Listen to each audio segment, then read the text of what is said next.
Well, this is Suresh Venkat. Welcome to YouTube channel Knowledge Base. In our first edition, it is my pleasure to welcome Mr. Arun Tyagarajan, founder CEO of Saudi Business Solution.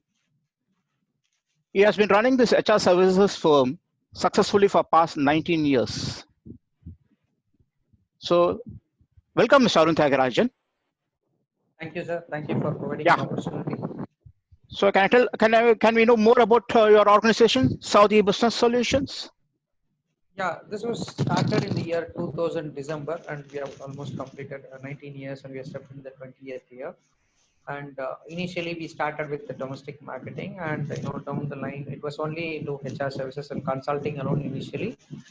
Then in 2004, between 2004 and 2005, we started also the service of corporate training actually, and we had done a good number of multiple clients on technology areas as well as on the soft skills as well. Then, subsequently in 2011, we started our US operations at the consulting actually. So apart from that, as a this thing of diversification, we also had some kind of small mid-time projects which was also executed both in the animation areas as well as into the software development actually. When it comes to HR services, which are the markets that you are focusing on? The markets, we focus on the domestic market, and even to the reference to domestic market, we don't have any specific geographies actually. So as being virtual, you can focus any areas, and as long as you're connected onto the internet and you have communications with the clients. So we have focused on clients from Chennai, Bangalore, Pune, Hyderabad, and different areas in Noida as well, with reference to the domestic market. Global market, we don't have, because any global market, you are tied to online, so you do not have any constraints in working with the global markets. We have worked with clients in the Asia Pacific region like Malaysia, Singapore, Thailand, Philippines as well, and Middle East, a couple of places like Dubai and South. So, which has given you more success, US or Middle East or APAC or domestic? See, it varies from, there are actually, when you take up the different geographies, actually, there are seasons which happens actually. When you look at in the US, it will be from January to December, December, most probably by end of October, this thing gets slowed down in the US.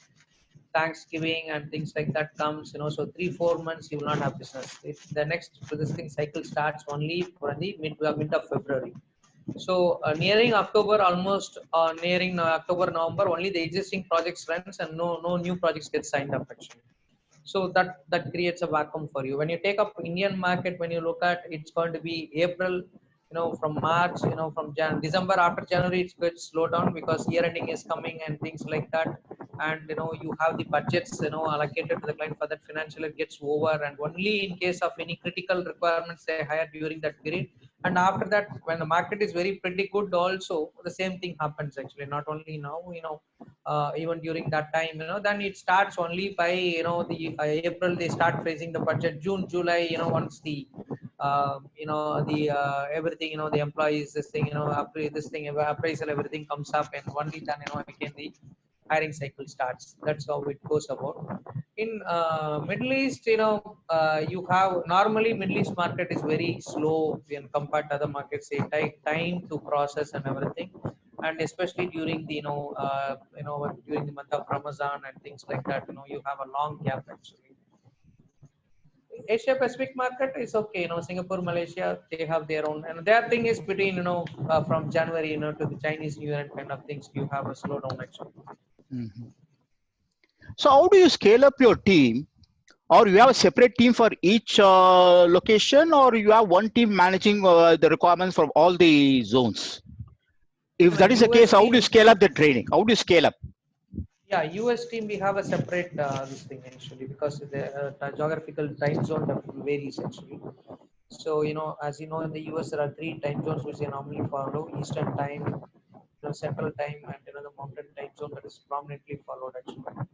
Then so you work, the US timing, they start working from evening around 5 o'clock or something like that, and it goes up to 133 years. So you have a different team for each zone. Yeah, US zone it's a different actually. For APAC and domestic, we don't have separate teams. Middle East, we don't have separate teams. They So work one on all. team manages all the zone, I mean all Yeah, the exactly. regions. Yes, yes. Okay. In terms of focus, I mean, you've been focusing more onto the IT segment, or you're also focusing on the non-IT segment? Mostly into IT segment. 80% has been into the IT segment actually, and Uh-huh. 20% of course through references something comes we can't say no, so we cater to them as well. Mm-hmm. Or there are some clients in the IT space itself, we they look for non-IT requirements like they are like vice president business development, financial side segment actually, process controllers basically, then quality audits kind of thing. So that is not into the more into the technical part, but of course we can't say no to them, because they would like to, as far as the trend goes nowadays, they would like to have one service provider who can provide as many services as possible. So that is how the our thought started, expanding, why don't we add a couple of services more which will be interrelated with this kind of thing. Actually, how do you manage your client expectations and set the right expectations for your team? See, considering the fact being a global, since you're also addressing the global requirements, so, but in most of the cases, you may not have a face-to-face meeting with the US or APAC or other regions. So in that scenario, how do you manage the client expectations? US and this thing, if it is required, mostly we have a telephonic call actually, or we do have a Skype call with the client actually, understand what is their need exactly and understand the requirements. Though we are not, personally there, we have a virtual face-to-face meeting with them through the Skype actually, Okay. periodically, or, once in a week, or, depending on, the priority of the requirements. But normally what happens is, there are multiple vendors. Only in specific cases, they wanted to assign some specific thing to you, they have a detailed call. Otherwise it comes through the, the hiring team from that particular client actually. So Mhm. we talk to the, client account manager or the, hiring manager, talk to them, understand what their needs are, and then we take it up from there actually. Okay, okay, okay. See, when it comes to client expectations, okay, see, there are some mismatches happens. See, as one of my ex-managers said, for example, see, the client expectation is something like that. A candidate should fight like Rajinikanth and act like Kamal Hassan, but my budget is Sivakarthikeyan. Yeah. So in this scenario, okay, for example, see, maybe a business development manager or maybe an account manager. So how do you set the right expectation to the client? See, for this type of skill set, okay, you have this much of cost. So everything carries a cost. Exactly. So how do you set these expectations with the client? So, see, the business development when compared to HR services or consulting services is different from other domains, I should say. See, selling a product, he needs to know only the product. He doesn't mind about that. He is given proper training and everything by the, by the company which is being who recruits him. And then, say, for example, guys like Eureka Forbes, they are trained on their product line. They do not need to go for the other this thing. But as far as our services are consulting services and HR services are concerned, it is entirely different actually. The person with a BD who goes for a business development activities has to have basic ideas of the consulting industry. He needs to know, for example, see, even I am not a technical person to be frank, but after the course of 19 years working with different geographies and different clients, that IT the client requirements, I happen to learn a lot, and every day it becomes a learning process, because there are certain skills which you do not know. For example, that may be in the overseas market, but comes here later. Some people, most of the clients, there might be a sub this thing of a particular technology which we may not know, or the client when they will say this is what it is. Even the requirement which is shared by the talent acquisition team, they are also not aware of what it is all about and things like that.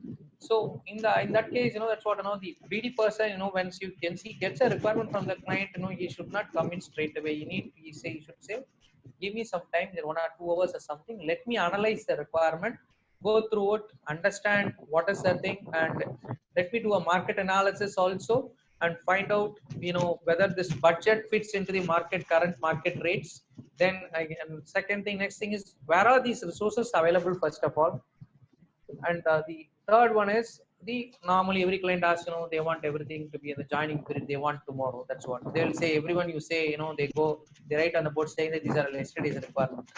So, these are all the things, which the BD guy has to understand, and then, straight away, you get the requirement, you start working. No, it's not the role of a postman actually. You should be a bridge between the, the client and the client concerned, between the candidate. I know, as far as the BD guy is concerned, he's a bridge between the organization and his employer, current consulting company. That is how it works about it. You should be in a position to tell the client, this is what it is, this is what it is, prevailing situation, these are all the resources available only these kind of organizations. And there may be very niche skills, high-end skills, where are people have been got experience in the past. Right now everything is available in the Indian market, but there are certain cases in the past, we don't have resources in the Indian market. There are people who would be working abroad who would like to relocate, but their budget is extremely different actually, extremely different from what you talk about actually. So, for example, in those days, when I started around 2005, 2000, 2000, I started in 2000 the year. 2005, 2006, when you look at, there was a skill called, even it is now prevalent, called, you got, in SAP, you got a module called IS oil. It is basically used for the oil industries. That those guys will be available only in the Middle East region at that point of time. You don't have any resource in the Indian market at that point of time. And maybe, to a certain extent in Malaysia, where, the oil industries, the refineries are available. In that also, there are two areas, downstream and upstream. We need to have everything. So, you need to ask the client and everything, the details based on that. So before asking the client, as soon as you receive the JD, do some homework, paid work, understand the requirement, chart down the points what you want to clarify, ask the client everything before you start working. That is the best way to. And in case you find any discrepancies, what they have given and what is prevailing in the market, it is your duty to tell the client this is what it is upfront. Because you start working, 2-3 days you work, you don't get in, tell the client you're not getting, it's a waste of time for the client as well as you. In that case, you give a correct projection, tell the client this is the budget you are getting. Either he needs to cut down these years of experience, or he needs to increase his package.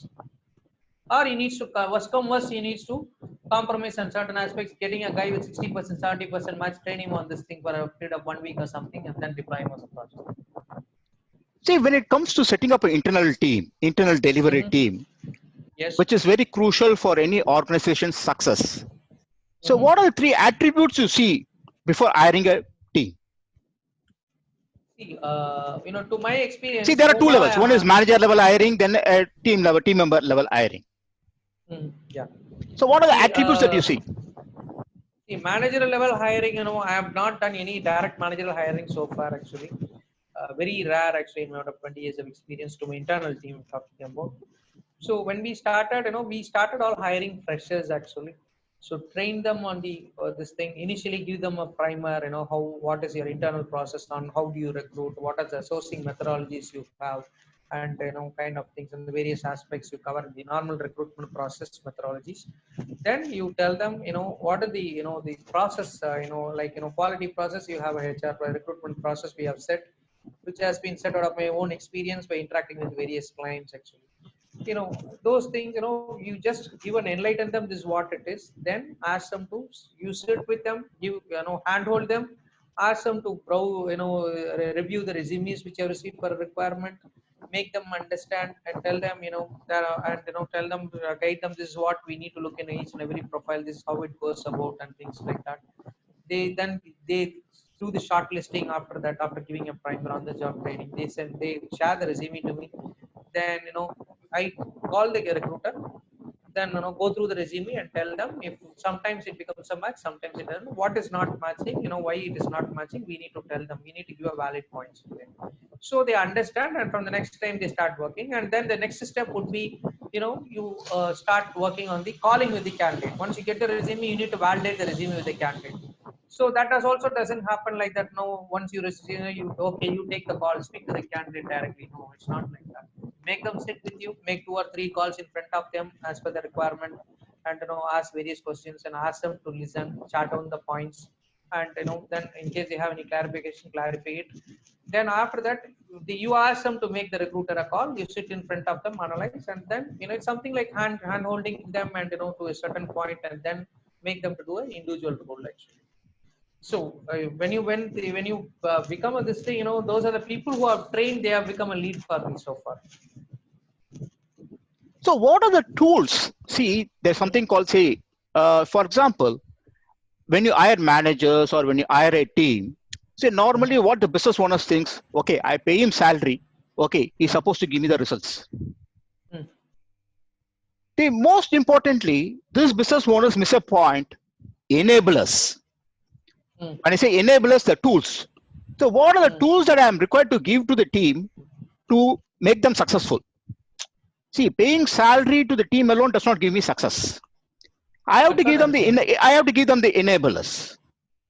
For example, I've seen many organizations, okay, what happens is they may not even have the basic enablers or the right enablers to give the right result. Exactly. So in your organization, so what are the right enablers, or what are the enablers that, or what are the tools that you give to your team to make them successful? Because I feel the enablers or the tools is going to be the deciding factor in giving you the right result or successful result. See, enablers in the sense, see, the first thing is basically to make them understand how we have to work and what is the style we work internally actually. So that is what I say, we go for the hand-holding process actually, out of all the, maybe you have digital tools like LinkedIn or database or something, that is the secondary aspect to my knowledge. First thing, the person has to have a good attitude, open attitude, mindset to learn, to cooperate basically. So, these kind of situations requires a leader rather than being a boss actually. So then comes, the next aspect, we can say that these are all the venues, wherein you can search resumes, how you could search resumes, that goes on the job process actually. Everything doesn't happen overnight. No, see, my question is different. See, when I say enablers, see, there has to be avenues, right? There has to be tools from where I find my candidate.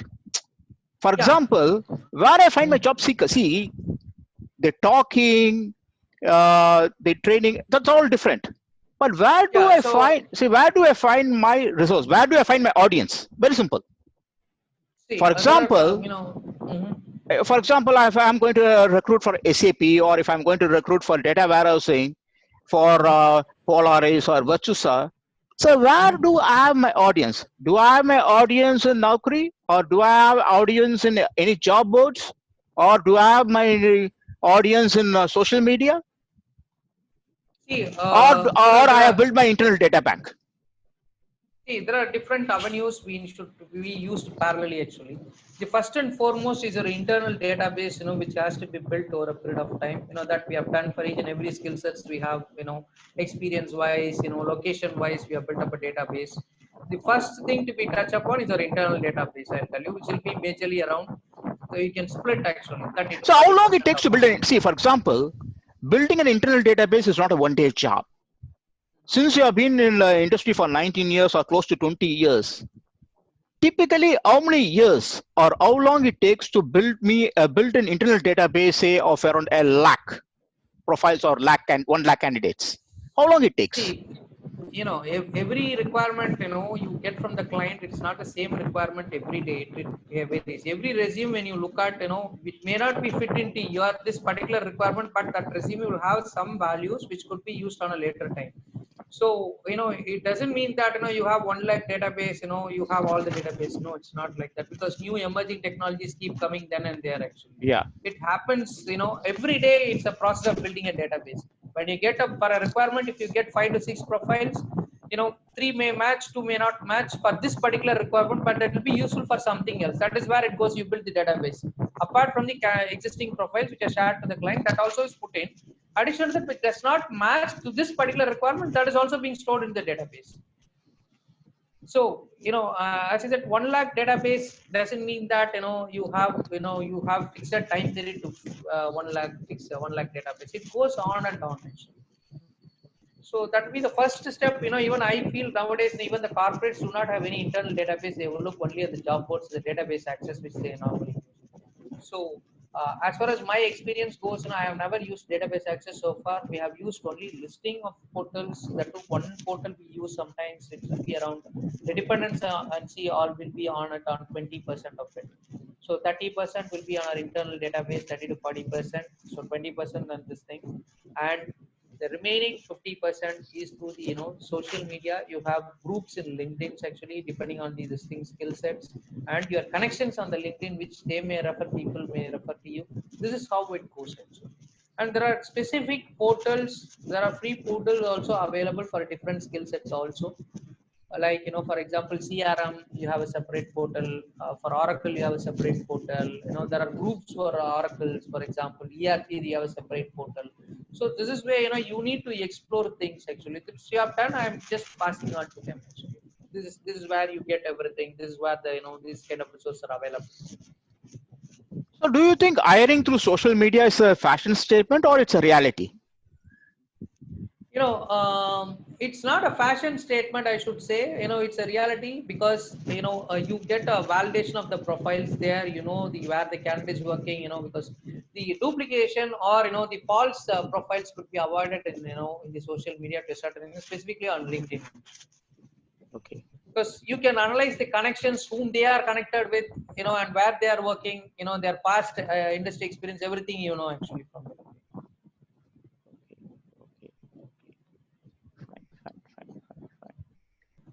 So what type of training program that you follow for your team members? See, for example, when I say training program, it could be on HR related. See, for example, for a delivery team in a recruitment, there are different types of training. One is understanding of technology. One is one is a normal sourcing and Yeah. validation. Yes. So what type of training program? So you have an internal training program, or you have an external consultant coming and training your people?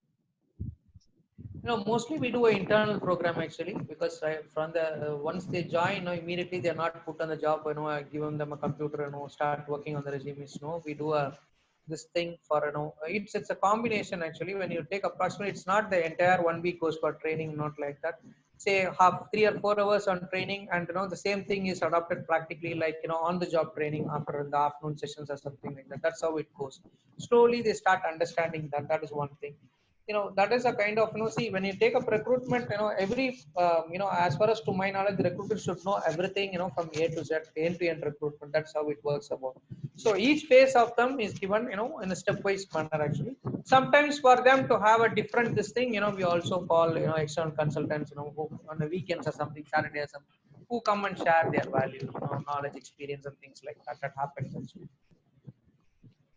So can you tell us something about other services that what you provide, your organization provides? Yeah, we work on corporate trainings, as I said, apart from consulting, and we work on consulting. We work now. We have started also into the contract staffing mode, also the staffing mode, consulting mode actually, because right now, due to the current situation, we see a lot of only contract staffing requirements are coming up. Permanent things are have come down a bit vastly.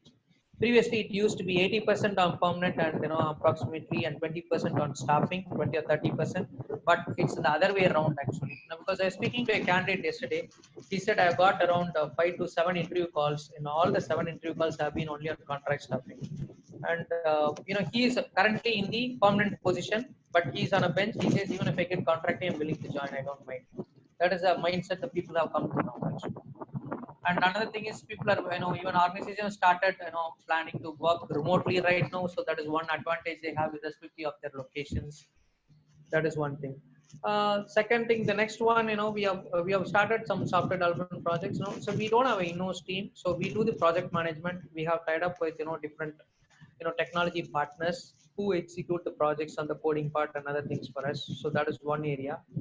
We do the business development and everything, get the projects, understand what is the client's requirement, do the estimation, everything, submit to the client, get their approval, and then the delivery alone is taken by the technology partners who have with us. And then the next one is we focus on there is a group company called Integrate Technologies, wherein we focus on the software documentation, website content development, preparing brochures, blog writing for companies and things like that.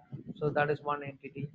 And recently we have about a year back, we also started focusing on investment advisory and consulting actually, because that is one area where we could pick up lots of leads also. It's going on right now. Thank you, Mr. Arun Tyagarajan. Thanks a lot. It was a pleasure talking to you. So Thank wonderful you. listening about your success story. Thanks a lot once Thanks again. for the opportunity. Thank you. Fine. So next week again we'll be meeting a digital marketing expert to know more about digital marketing, how different it is from Yes. traditional marketing, and what are the Yes. benefits that digital marketing offers. So Sure. every week we'll be meeting an expert to know more about their area of expertise. Thank you. Sure. Thanks a lot. Thank Thank you, you. Arun Tyagarajan. Thank you. Thank you.